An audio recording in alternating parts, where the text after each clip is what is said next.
तो संविधान का भाग 4, जिसे हम लोग राज्य के नीति के निर्देशक तत्व के से जानते हैं, ये पूरा ही भाग महत्वपूर्ण है। लेकिन हम आज इस भाग के जो कुछ सबसे ज़्यादा महत्वपूर्ण अनुच्छेद हैं उन पर चर्चा करने जा रहे हैं, क्योंकि विगत वर्षों में परीक्षा में इनमें से बहुत आते हैं। तो देखते हैं, इसमें सबसे पहला जो है वो 40 है, पंचायत। और पंचायत को हम लोग कैसे लिखते हैं? पहले हम लोग 4 बनाते हैं और फिर इसके ऊपर एक 0 लगा दिया, है ना। तो इसी 0 को 40 में से 0 को अगर ऊपर ले जाते हैं तो यहाँ से बन जाता है पंचायत। तो देखा जाए पंचायत जो है वो 40 से ही मालूम पड़ रहा है कि यहाँ पंचायत के गठन के बारे में बात कही गई है। अगला 44 है, और 44 में क्या होता है कि इकाई और दहाई दोनों समान है, दोनों एक जैसे हैं।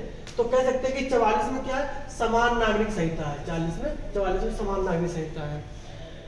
47 में हम लोग जानते हैं कि 1947 में देश आजाद हुआ था, और 47 में जब देश आजाद हुआ था तो 47 में क्या हुआ? लोग बहुत खुश हुए, और खुश होकर लोग कहाँ जाते?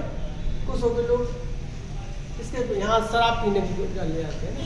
तो 47 में क्या हुआ? गांधी जी ने मना किया कि देखो भाई, इतना भी मत खुशी करो कि ये शराब नहीं पीना है, इसको मद्य निषेध करना है।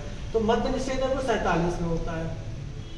उसके ठीक अगले वर्ष 1948 में गांधी जी की दुर्भाग्यपूर्ण तरीके से हत्या हो जाती है। यानी 48 में गांधी जी की हत्या होती है। और गांधी जी एक प्रतीक है कि बहुत सज्जन व्यक्ति, बहुत गौ समान व्यक्ति हैं। तो जो गौ समान है तो उनकी हत्या हो जाती है। तो यहाँ पे 48 में गौवध निषेध के बारे में कहा गया है। 48 हो गया। उसके बाद अगला 49 है, और 49 में पुरातत्व का संरक्षण। पुरातत्व को हम लोग कैसे लिखते हैं कि पहले आप ये बनाया 4, और फिर जो 9 है, 9 को आपने साइड में लेके ऐसे नीचे ले जाते हैं तो हो जाता है पुरातत्व। जैसे यहाँ लिखा हुआ है ये 49। तो 49 में क्या है? पुरातत्व का संरक्षण है। आपको भी पहला जो अक्षर ये बता देगा ये कहाँ पर है। अगला 50 में कार्यपालिका का न्यायपालिका से पृथककरण। फ्रांस के जो विचारक हुए थे मॉन्टेस्क्यू, उन्होंने एक बहुत महत्वपूर्ण सिद्धांत दिया था, शक्ति के पृथककरण का सिद्धांत। उसमें कहा था कि जो सरकार के 3 अंग होते हैं, न्यायपालिका, कार्यपालिका और विधायिका, इनका आपस में इनके कार्यों और शक्तियों में बंटवारा होना चाहिए।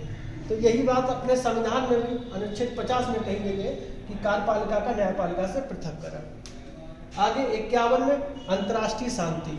जब बहुत ज़्यादा ग्रह किसी के खराब चल रहे होते हैं तो लोग जाते हैं पंडित जी के पास, कहते हैं हमारे ग्रहों को शांत कर दीजिए। तो ग्रहों को शांत करने की जो बात कहते हैं तो वो क्या कहते हैं कि आपका कम से कम इतने की फीस लगने वाली है ना। 51 में क्या है? 51 देने से क्या है?